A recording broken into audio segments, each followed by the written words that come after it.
Bendiciones, mis amados, qué alegría, cuánto tiempo esperando por empezar este programa. Y cuando vine a revisar mis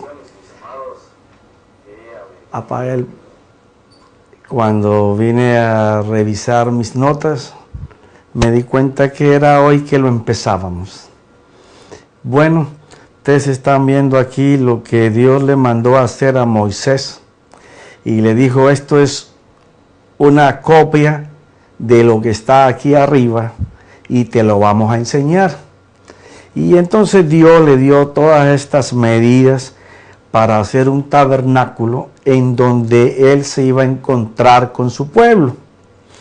Pero esto Dios lo mandó a hacer no porque el Señor tuviera el capricho en mandarlo a hacer con determinadas cosas, porque todo esto representa el templo de Dios que ha sido hecho en nuestros corazones hoy.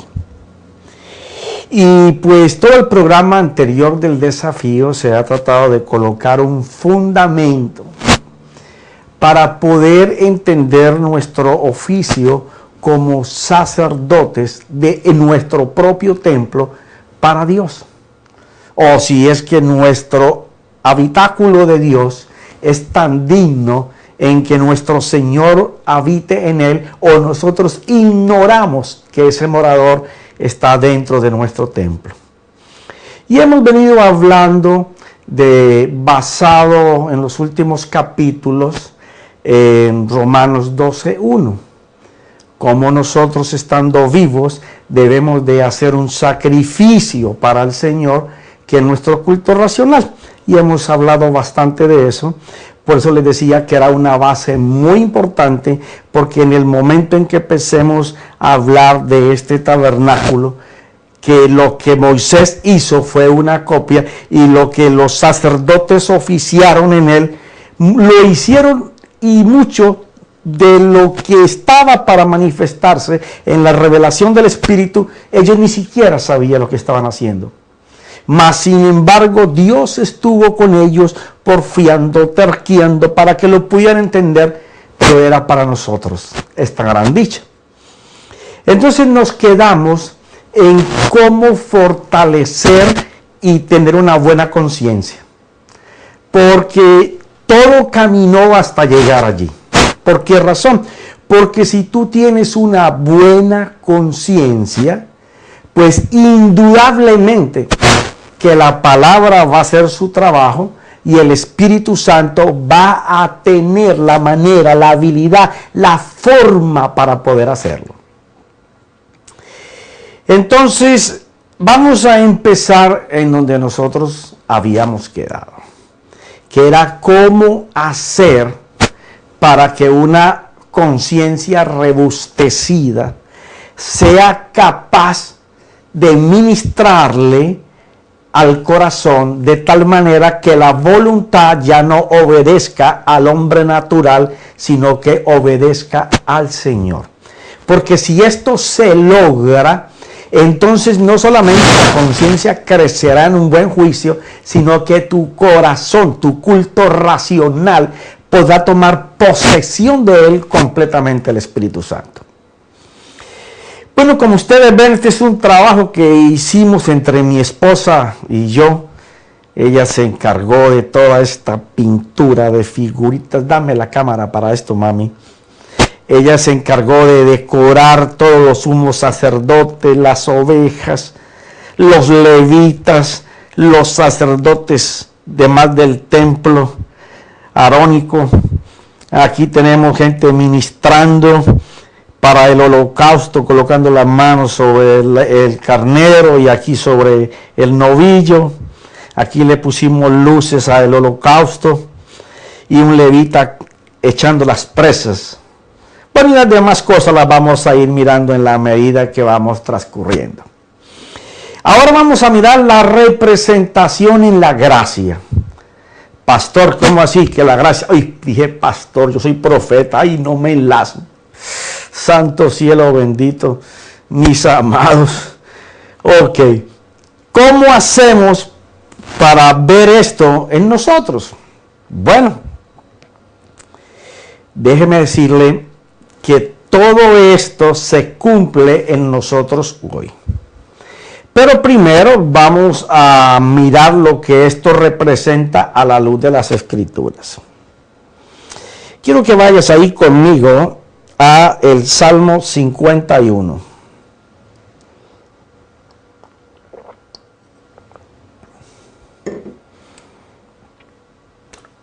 Por ahí tengo la cosita del aire, se me olvidó prenderlo.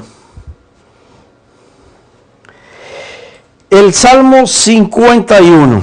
Este es un programa en vivo. Aquí lo que pase está entre mi esposa y yo. Porque si no, de aquí que termine ya estoy asado. Ok. El Salmo 51, hablando de las cosas que al Señor le agradan. David dice en el versículo 17, los sacrificios de Dios son el espíritu contrito. Recuerda que en las clases pasadas estuvimos hablando que era lo que era arrepentimiento y lo que era una verdadera contrición. Por eso es importante que te sepas esos capítulos o hayas estado conmigo, porque si no, no vas a entender todo lo que viene aquí y no puedo retroceder a dar una clase que ya estuvimos dando. Los sacrificios de Dios son el espíritu contrito, el corazón contrito y humillado. Oh Dios, no despreciarás. Quiere decir que el Señor no va a despreciar, no va a desechar el momento, la oportunidad en que una persona viene al Señor con un espíritu contrito, con un corazón contrito y humillado. Y entonces esto del espíritu, que representa el alma y el corazón, ya lo hemos visto. Cuando dijimos que somos una tripartitura que es espíritu, alma y cuerpo, pero que el Señor lo que pide es el corazón, y estuvimos viendo que el corazón era la puerta de información del alma, el motor que hace mover el alma, y eso lo tienes que mirar en las demás series. Quiere decir que para Dios es tan importante que el alma de la persona esté verdaderamente contrita, deseando, anhelando ardientemente el cambio.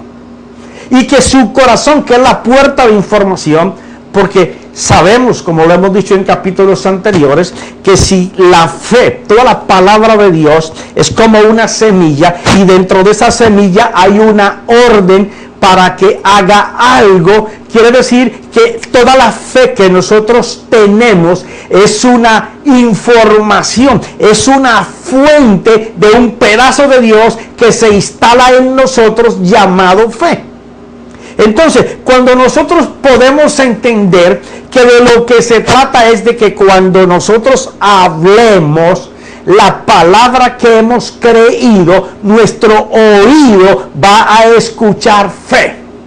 Pero para que eso suceda, esa alma tiene que estar llena, no del conocimiento. El conocimiento es la información que te va a hacer creer en lo que tú necesitas. Porque si la palabra de por sí cambiara sola, entonces toda la gente que lee la Biblia tendrían sus vidas cambiadas. Y estamos mirando cómo, aunque se dé palabra en los púlpitos, las personas siguen en lo mismo. Y es porque no han hecho una contrición como debe de ser para cambiar su alma y para cambiar su corazón, la fuente de información al alma. Entonces, cuando David está hablando de esto, él por conocer, por hacerlo, él está aquí en esta área. Dame esta cámara aquí, por favor. Está pendiente de mi dedo. Cuando él está aquí en esta área. ¿Cuál es esta área? Ok. Esto de aquí son los pilares de la entrada al atrio interior.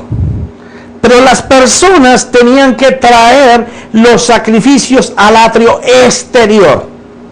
Aquí era donde se traía el novillo o el carnero por la ofrenda, por el pecado, por la ofrenda de paz, por el voto que se había ofrecido al Señor, por el pecado que se tenía, así no fuera el día de expiación, pero que íbamos aquí a este lugar para poder nosotros decir qué era lo que nosotros queríamos hacer.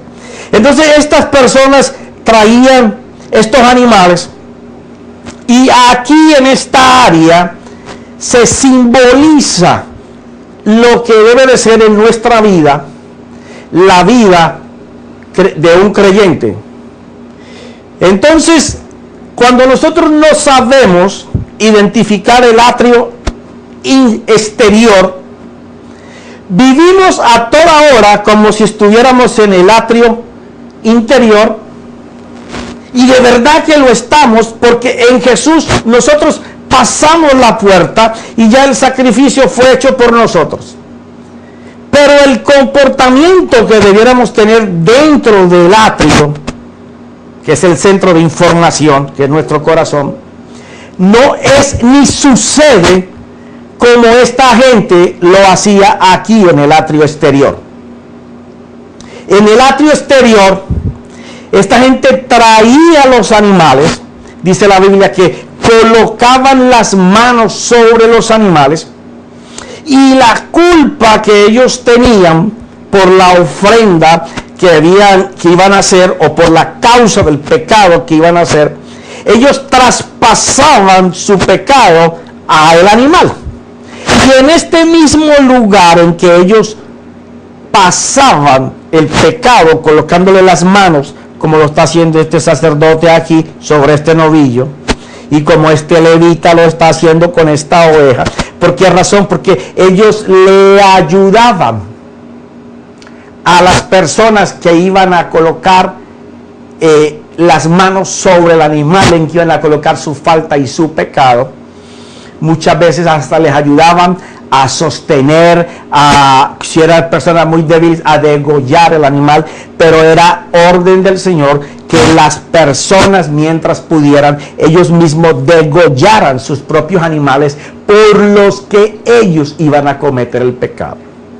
O sea que cuando la persona salía de su casa, como lo vemos aquí, en una representación del tabernáculo, porque el tabernáculo no es más que otra cosa que un lugar de encuentro con Dios, en el cual están rodeados por todas las tribus, por todo lo que Dios llamaba el pueblo de Dios. Este es uno de los motivos por los cuales uno se tiene que congregar. No se tiene, se debe que congregar. ¿Por qué razón? Porque si tú eres la casa de Dios, tú necesitas ministrar para el Señor. Y aquí en el tabernáculo, tú miras cómo todas las tribus se colocaban, cómo Judá ocupaba el primer lugar a la mano derecha, cómo Isaacar estaba en el centro, el poderoso guerrero de Dios, como Zabulón estaba en la otra esquina, pero eso es para otra clase. Lo importante es que todos estaban alrededor en donde se encontraban con el Señor, en donde ellos iban a hacer sus arreglos para poder tener esa comunicación con el Señor. Esto mismo se representa hoy, pero en las congregaciones.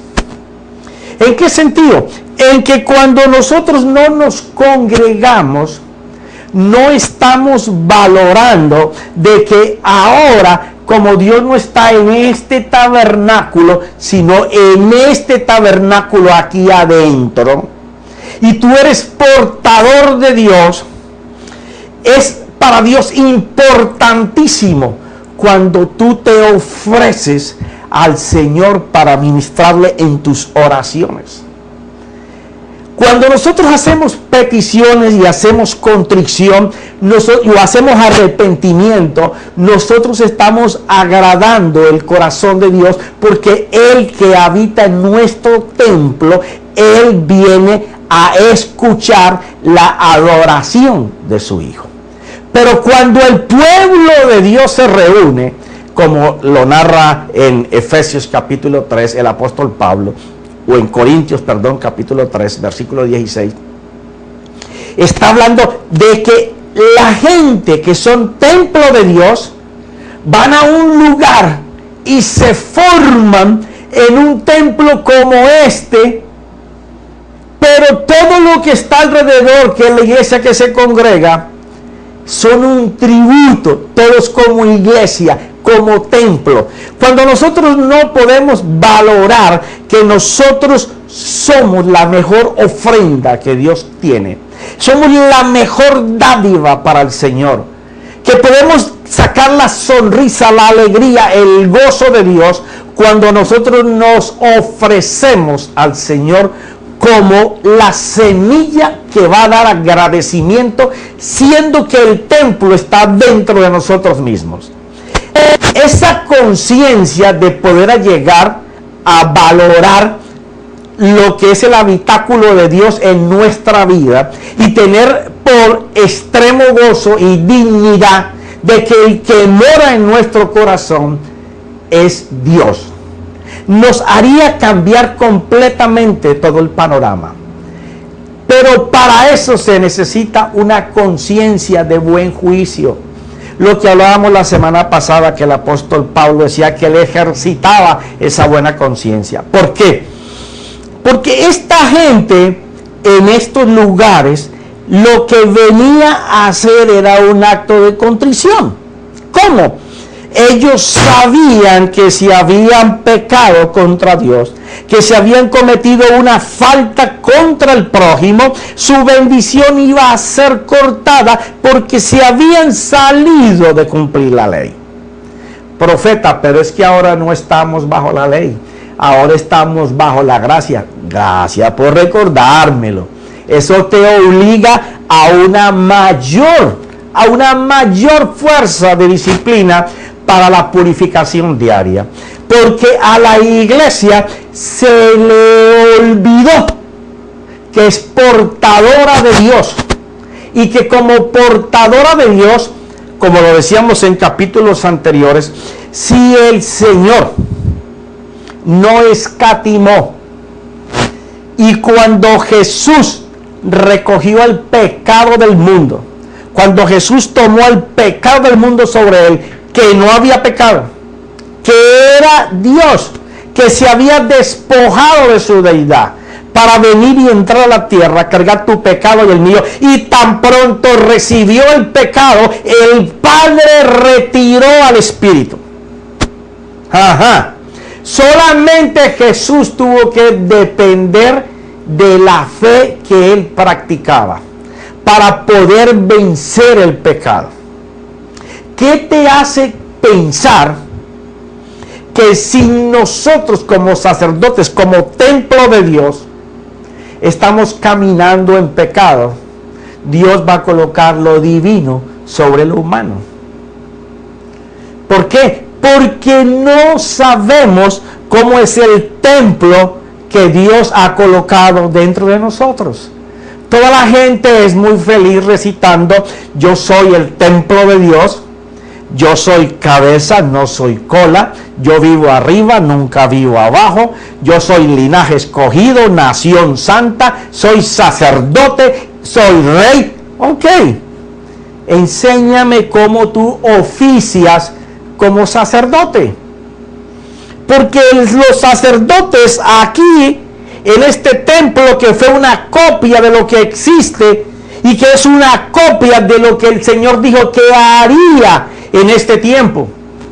Él haría un templo que no iba a ser hecho de mano como este que hizo esta gente, sino que era un templo que Dios mismo iba a hacer, en donde Él iba a morar, donde Él iba a permanecer, iba a caminar con nosotros, en nosotros y con todo el pueblo. Pero tenemos que saber cómo se oficiaba en el templo que era sombra de lo que nosotros tenemos, porque ellos no supieron sino hasta el primer altar que era lo que ellos hacían. Pero de aquí para adelante era un velo los que le tenían cubierto. Y a la iglesia se le da a conocer lo que es el lugar santo, el lugar santísimo, pero se le olvidó el atrio exterior. Se le olvidó el paso por la puerta. Se le olvidó el sacrificio que el Señor hizo. Se le olvidó que estos carbones encendidos representan tu corazón. Se te olvidó que esta llama que está constantemente encendida representa la virtud que da el que Jesús haya muerto en la cruz. Se le olvidó aquello que Jesús recomendó tanto de el lavatorio de manos y pies. El que les dijo que ya ustedes están limpios, pero limpien los pies.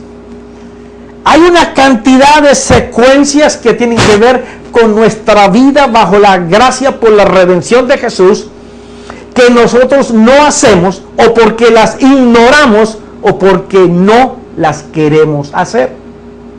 Y eso está impidiendo que la iglesia vaya a lugares de eminencia en el Espíritu. Por eso una de las palabras del desafío es que si tú sabes por qué la gente no se puede retener en las iglesias, que si tú sabes que si es 1, 2 o 3 sermones a la semana, lo que va a hacer que la gente se quede en multitud en el lugar donde nosotros enseñamos. A mí la prueba que me da de los últimos años es que aunque en un lugar haya una excelente palabra dada por predicadores con mucho denuedo, la gente entra, escucha y se va. Porque la gente está esperando algo. La gente está buscando algo. Ya la gente se cansó de que le contemos historietas, porque la Biblia se convirtió en historietas. Usted echa la historia de Moisés de una manera, el otro echa la misma historia con algunos puntos cambiados, el otro busca la palabra del original, un punto que no tenía, una coma que hay que ponerle, y entonces sale una amplitud más de la palabra. La gente se va para la casa, vuelven el próximo domingo y sus vidas están iguales. No es que es culpa porque ellos no hacen lo que uno les dice.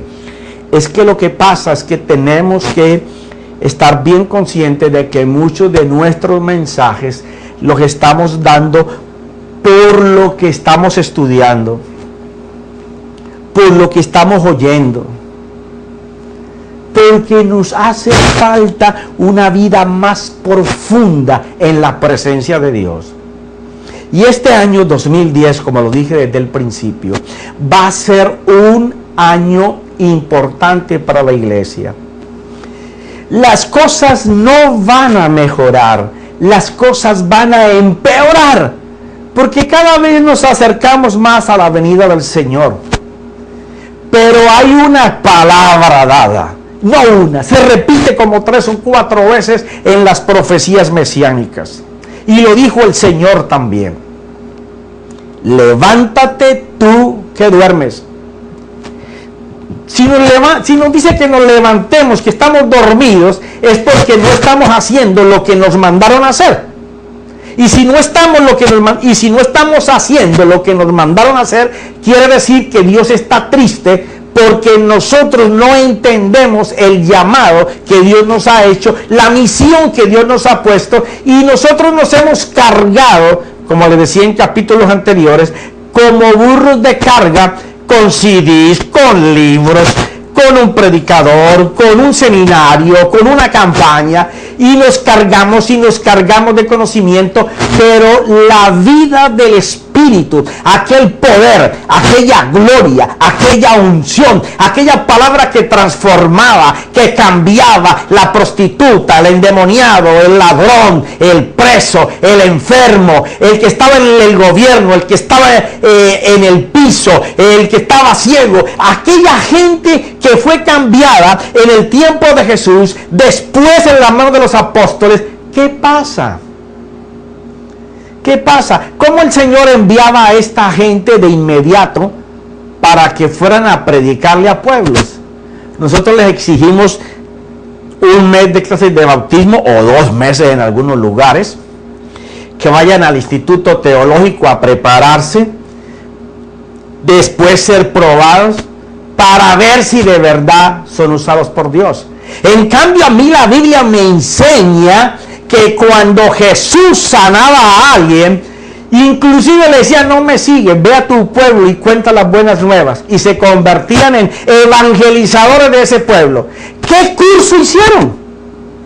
¿Qué curso hizo la samaritana cuando se encontró con el Señor y en un ratito salió tan encendida como estos carbones que vemos aquí abajo, que fue capaz de ir y evangelizar un pueblo y traerlo?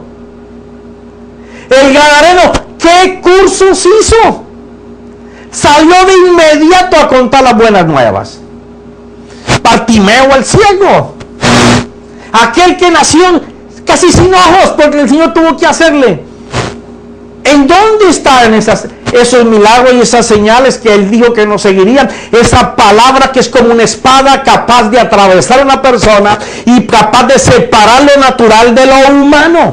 O estamos hablando una palabra muy humana, o la palabra de Dios no es divina. ¿Qué tú piensas? Bueno, te digo lo que la Escritura dice. Los sacrificios de Dios son el espíritu contrito, el corazón contrito y humillado. A eso Dios no lo va a despreciar. ¿En dónde empieza esto? En este simbolismo.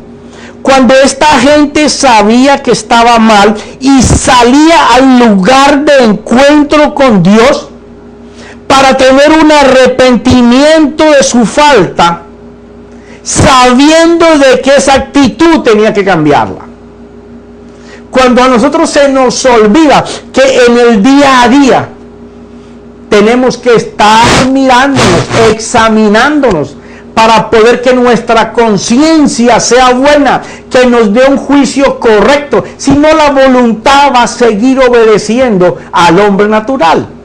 Por eso es que hay gente en las iglesias sirviendo, pero en su hombre natural. Y lo que no le gusta de una persona ya es enemistad. Ya es un obstáculo para servir al Señor, porque están sirviendo en el hombre natural y en la menor presión. No es que me cae mal, no es que no me gusta, no es que me hizo feo, no es que no saben. ¿Por qué razón? Porque no estamos teniendo una conciencia que esté examinada, disciplinada constantemente para obedecer y escoger lo bueno de Dios. Hay un albedrío que está manejándose sueltamente, solamente con la condición y la moral y la conducta de lo que hemos aprendido desde que éramos niños. O sea que a la iglesia le hace falta esa examinación permanente y continua de la que hablaba el apóstol Pablo y el apóstol Pedro, para darnos cuenta que no le damos chance al enemigo. Mira lo que dice el Salmo 34. Versículo 14. Apártate del mal y haz el bien. Busca la paz y síguela. O sea, la paz no me va a venir. Deja de estar soñando y pensando que vas a encontrar una iglesia de paz. Una iglesia en donde todos los que están sentados van a ser como a ti te gustan. No existe. No va a existir gente que te esté hablando como tú quieres. Porque todos ellos son cinceles y martillos para poder moldear tu carácter y quitarte las cosas que tú mismo no eres capaz. Te choca, te refleja, te molesta, porque son las áreas que tienes que cambiar. Así va a ser siempre. O sea que la paz tengo que buscarla. ¿Cómo yo voy a buscar la paz para poder seguirla? Estando en paz conmigo mismo. Si yo no puedo hacer esta contrición permanente y constantemente, yo voy a estar hablando para el Señor Jesús sin primero hablarle a Él de mí. Y así estamos. queremos hablar de Jesús, pero no queremos hablar con Jesús. Así no podemos funcionar. ¿Cómo vamos a pensar que lo divino, que lo glorioso, que la unción, que el poder de Dios camine con nosotros, se manifieste en nosotros, que cuando tú y yo hablemos la espada de Dios, que divide la carne del hueso, que divide el espíritu del alma, que está dividiendo lo malo de lo bueno, pueda hacer algo?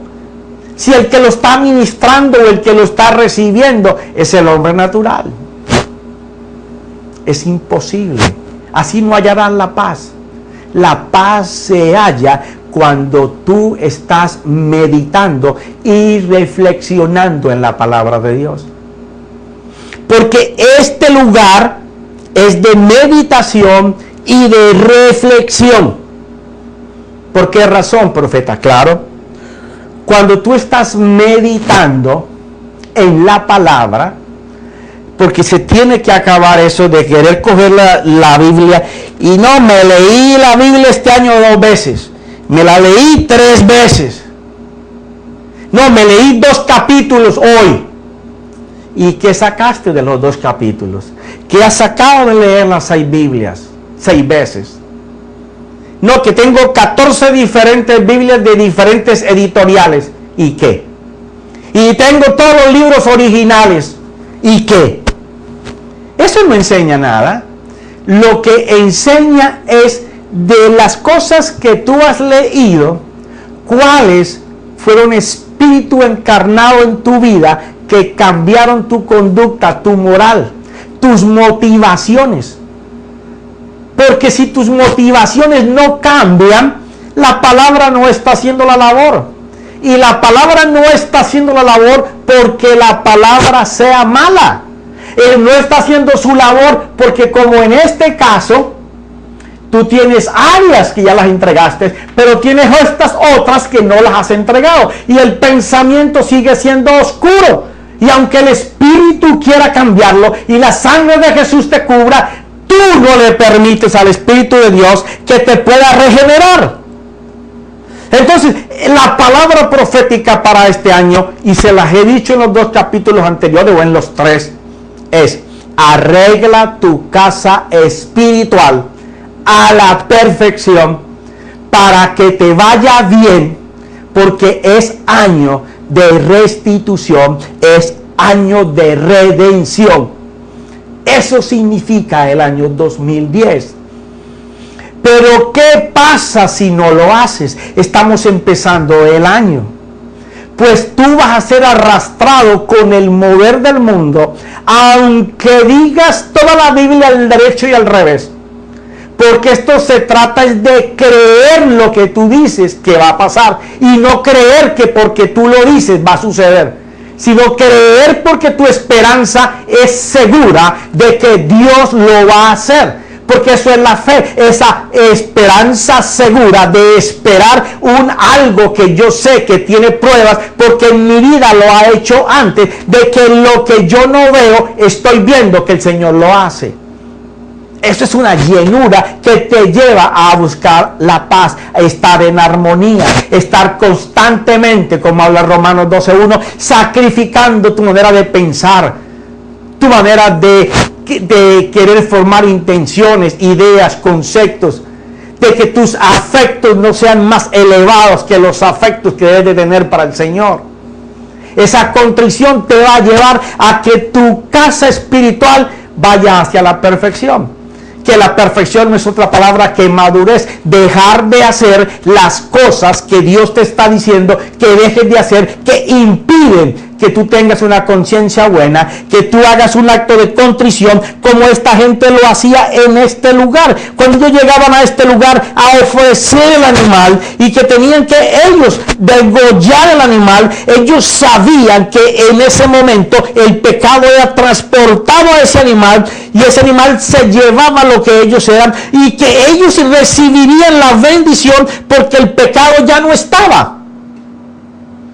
Pero la iglesia piensa que actuando bajo pecado o diciéndole las cosas difíciles que Dios entiende, con las cuales yo estoy luchando, que Dios sabe, no, Él me entiende, Él me va a bendecir. No es así. No es de esa manera. Mira, apártate del mal y haz el bien, busca la paz y síguela. Los ojos del Señor están sobre los justos.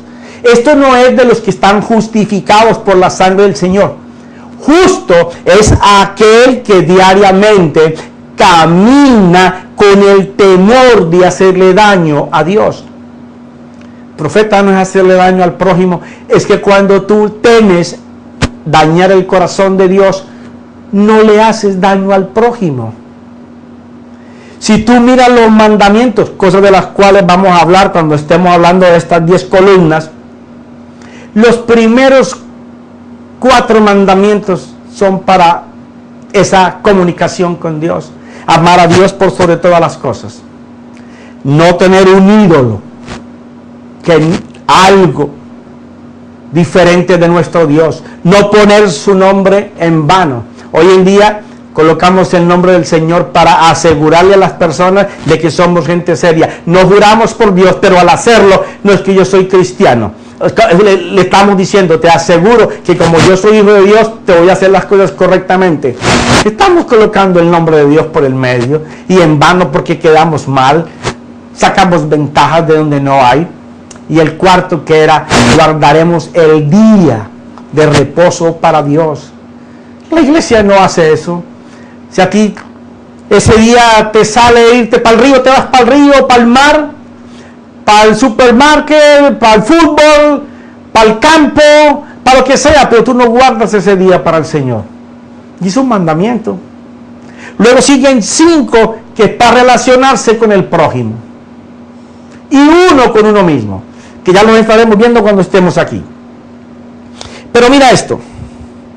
Justo es aquel que cuando camina, Dios se goza de lo que piensa, de lo que dice y de lo que hace. Entonces dice que sobre esos, dice, los ojos del Señor están sobre los justos y sus oídos atentos a su clamor. Quiere decir que apenas estás clamando y ya Dios estaba, pero con el oído pegado, esperando que tú abrieras la boca para comenzar a pedir. Porque dice la Biblia que el justo no pasará hambre, no tendrá necesidad, porque la mano de Jehová está sobre su cabeza.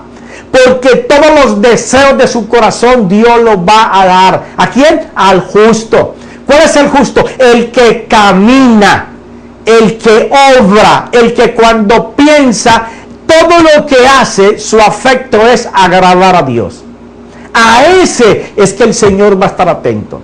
Y este es el tiempo poderoso de la iglesia. Sea ministro, sea fiel. Usted va a alcanzar las metas que usted se ha puesto. Lo que usted no ha alcanzado en el 2001, en el 2, en el 3, en el 4, en el 5, en el 7, en el 8, en el 9. Lo que usted ha visto que el enemigo le ha arrebatado en estos años. En este año, si usted pone su casa espiritual y se hace llamar justo, se hace llamar santo. No de las personas solamente, no es hallar gracia delante de ellos. No, que Dios te llame amigo, que Dios te llame mi siervo, porque nos enseñamos mucho a ser llamados hijos. Claro, el hijo solamente pide, el hijo solamente está listo para recibir todo lo que el padre le da. Entonces tenemos una iglesia que en los últimos 10 o 15 años solamente se ha encaminado para hablar a Dios como hijo. Dame, dame, dame, dame, y hablamos palabra y traemos a alguien que nos motive sobre la herencia, y eso no está malo. Saber a qué tú tienes derecho como hijo, pero hay otras cosas que son más elevadas que como un hijo. Son aquellas en las que el Señor te llama amigo. Tú sabes que Dios ve a todos sus hijos y diga, tú eres mi amigo. Porque tú puedes ir y le abres el corazón a Dios. Te portas como un amigo para Dios. ¡Qué bien! Te pregunto, Dios te abre el corazón a ti, porque de eso se trata. No ser amigo de Dios, sino que Dios me llame su amigo, que Dios me abra su corazón para enseñarme las cosas que le están doliendo del lugar donde yo vivo, de la casa en donde yo habito, a la congregación a la que yo voy, a la ciudad a la que yo pertenezco, al país en donde yo estoy, y en la magnitud que seas más amigo de Él y Él te llame amigo, te va a estar enseñando todos los planes que tiene, cómo hacer los proyectos, a qué personas ir, cuándo ir con amigo. Luego, tenemos que pasar de una dimensión a otra dimensión. Buscar que Dios nos llame amigo, pero es importante este lugar de contrición. Es importante nosotros tener esa conciencia de la que el apóstol Pablo habla, que él se esmeraba en disciplinar que su conciencia fuera buena delante de los hombres y delante de Dios. Aún más se atrevió a decir que la conciencia mía sea examinada por las buenas conciencias de los hombres que están delante de la presencia de Dios. Porque tenemos que ir a una dimensión diferente. Porque Dios no se mueve en niveles, se mueve en dimensiones. Entonces tenemos que salir de aquí. Tenemos que saber que este lugar que los hebreos hicieron todavía existe y está en nuestro corazón. Porque si decimos que no pecamos, hacemos mentiroso a Dios. Si decimos que ya logramos el grado de santidad, estamos mintiendo. Si tú me dices, no hermano, es que yo camino todos los días y la santidad es progresiva, de acuerdo, estoy de acuerdo contigo. La revelación de la iluminación sobre la revelación de Dios también es progresiva. El conocimiento de hijo, de amigo y de siervo es progresivo. La pregunta es, ¿te estás gastando para Dios? ¿O tienes más tiempo invertido en las cosas que te capturan del hombre natural y desechas el tiempo que le corresponde a Dios? Porque en este año tú vas a darte cuenta si tú estás gastando el tiempo para Dios o estás gastando el tiempo de Dios, posiblemente hablando de Dios, pensando que eso es lo bueno. Y no que sea malo, sino que no nos podemos atrever a hablar de Dios si primero no hablamos con Dios. No es salir de la carrera a hablar de Dios, es salir de la carrera a buscar a Dios para que nos diga Dios lo que tenemos que salir a hablar de Él. Ir a Dios para que nos diga Dios lo que Él quiere que nosotros hagamos, para salir corriendo a hacer lo que Dios nos dice, porque lo que Dios nos dice está la bendición hecha. O sea, muy importante este año en esto que te estoy comentando. Y sus oídos atentos a su clamor, el rostro del Señor está contra los que hacen mal, para cortar de la tierra su memoria. Claman los justos y el Señor los oye, y los libra de todas sus angustias. Cercano está el Señor a los quebrantados de corazón y salva a los abatidos de espíritu. Esto sí que es importante. Porque una vez que tú aprendes a meditar y a reflexionar, pues ya nosotros no estaremos en este lugar. Porque es que la iglesia no está en este lugar. Estoy narrándote lo que la gente hacía aquí y que la iglesia no hace hoy. Porque en el tabernáculo de Dios en nosotros no existen corderos, no existen levitas, no existen sacerdotes, no existe sumo sacerdote, no existen novillos. Pero sí tenemos un templo con esta configuración en donde no se hacen sacrificios de animales, en donde no hay todo este poco de sacerdotes sirviendo, en donde solamente está el sumo sacerdote, que es nuestro Señor Jesús, quien nos coge de la mano para que nosotros sirvamos como esta gente servía en este tabernáculo sin saber lo que estaban haciendo. Entonces, esta configuración que es tan hermosa, no porque lo hayamos hecho mi esposa y yo, sobre todo el arte de mi esposa, sino lo que representa. Porque mañana o pasado mañana alguna enseñanza, aquí no van a haber figuras, porque esto es una sombra de lo que es hoy. Pero tienes que aprender qué significa cada una de estas cosas. Mira, te quiero decir más. Mira en Deuteronomio capítulo 4, hablando el Señor de las cosas que teníamos que hacer. Versículo 9. Por tanto, cuídate y guarda tu alma con diligencia, para que no te olvides de las cosas que tus ojos han visto y no se aparten de tu corazón todos los días de tu vida, sino que las hagas saber a tus hijos y a tus nietos. ¿Cómo vamos a enseñarle en nuestra casa a nuestra esposa, a nuestros hijos y a nuestros nietos si nosotros mismos no lo hacemos? Pero mira la bendición que hay. Versículo 29 del mismo capítulo. Pero de allí buscarás al Señor tu Dios y lo hallarás. ¿Cuándo? Cuando hay esa contrición. Cuando tú vas a la presencia de Dios para desnudarte, para decirle: Señor, yo sé que tengo áreas que he querido tapar con la uña de mi dedo meñique cuando son más grandes que el sol. Y yo sé que tengo que cambiarlas. Y aunque me las han dicho por el Espíritu en bocas de muchas personas, o desde los púlpitos, o viendo un programa de televisión, o viendo al profeta por internet, todavía me he resistido. Déjame decirte lo que te estás perdiendo por no hacer ese acto de contrición que esta gente hacía para librarse del pecado y poder obtener la bendición. Dice: pero si lo buscas haciendo esa meditación para sacar una reflexión, porque la meditación es enfrentar tu problema, tu debilidad, tu pecado, lo que no puedes cambiar, con lo que Cristo hizo, con la palabra de Cristo que usada por el Espíritu te va a regenerar, te va a transformar. Cuando hay esa meditación de esas dos partes, tu reflexión es importante dependiendo la buena o la mala conciencia que tú tengas. Por eso es tan importante colocar esa base de los capítulos anteriores, porque mira de lo que nos perdemos. Pero de allí buscarás al Señor tu Dios y lo hallarás, si lo buscas con todo tu corazón, con toda tu alma. Aquí es donde está la separación que hemos visto en los capítulos anteriores.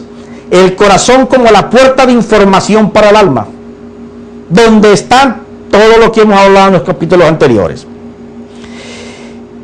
Y lo hallarás si lo buscas con todo tu corazón y con toda tu alma en los postreros días. Repite conmigo: hoy en día. Porque los postreros días son hoy. Hoy en día. Cuando estés angustiado. ¿Cuándo? Hoy en día, cuando esté angustiado por la posición del mundo en la parte económica, en la parte moral, en su conducta, en la religión que tratan, en la manera en que nos estamos educando, en la manera en que creemos de Dios hoy en día, en el postrero día, en los días de angustia, en los postreros días, cuando estés angustiado y todas estas cosas te sobrevengan. Todas las cosas que pueden traer maldición a la vida de una persona por no permitirle que Dios ejecute dentro de ella un gobierno. Y en los postreros días, cuando estés angustiado y todas estas cosas te sobrevengan, volverás al Señor tu Dios y escucharás su voz. Esta es una promesa condicionada. En aquellos días en que haya aflicción, en que el problema te sobrevenga, en que la angustia te llegue, en que la enfermedad te cubra, en donde la necesidad salga por todas las puertas, en donde tú no veas horizonte, en donde no te has acostado y ya quieres que amanezca, y amanece y ya quieres que anochezca, y quieres que pase la semana y el mes, y te gustaría quedarte dormido y despertarte dentro de 2 años para no vivir lo que estás viviendo. En este tiempo es que Dios dice: levántate, que tengo una luz para que te resplandezca, de tal manera que no solamente en tu casa, tus parientes, tus hijos, tus vecinos, el barrio donde vives, la iglesia a la que tú vas, a la que tú asistes, la ciudad en que tú estás, todos van a ver el brillo. ¿Qué tú crees que es el brillo de Dios? El brillo de Dios es que Dios se te salga por los poros. El brillo de Dios es que tú no puedas contener la gloria de Dios. Y que estés caminando y Dios te quebrante y comience a salir palabra y comience a salir bendición. Que la gente cuando te vea sea como cuando en los días del Señor Jesús. Porque esa es la gloria de la iglesia para este tiempo. Que tú camines y la gente sepa que en ti hay algo diferente. Que cuando se presente una dificultad material o espiritual, el hombre, la mujer de Dios tiene ese brillo que Dios dijo que era la luz que le resplandecería cuando en los posteros tiempos, en los días de angustia, de aflicción, de dolor, clame a Dios con un corazón contrito, con un corazón en reflexión, porque ya meditó en las cosas que tiene que cambiar. Pero se nos acabó el tiempo. Seguiremos hablando de que tú y yo somos el templo de Dios, no este tabernáculo hecho por un hombre, por hombres bajo las medidas y dimensiones que Dios mandó, un tabernáculo hecho por la mano de Dios, en donde ya no hay sacrificios, en donde el hijo y la hija de Dios saben lo que es la contrición, saben lo que es el arrepentimiento, ¿sabe lo que es atravesar la puerta en donde nos metió Jesús? Lo que significa la puerta. ¿Sabe lo que es el holocausto que está permanentemente prendido desde el día que murió el Señor y que no hay que hacer ofrendas porque está encendido permanentemente? Que sepamos nosotros que somos las leñas, que en esa hoguera que se mantiene prendida, porque es lo que Dios quiere, que tú y yo estemos encendidos en la cruz del Señor. Pero se acabó el tiempo. Así, mis hermanos, que te declaro bendecido. Que el Espíritu Santo de Dios va a comenzar a colocar cada paso del tabernáculo terrenal en el simbolismo que fue en lo que tú y yo somos hoy, hasta llegar a oficiar de la mano de nuestro Señor Jesucristo y con la guianza del Espíritu Santo, todo el poder de ser sacerdotes, de ser amigos de Dios, de ser siervos de Dios, apartados para atender a ese Dios. En el nombre de Jesús, amén y amén.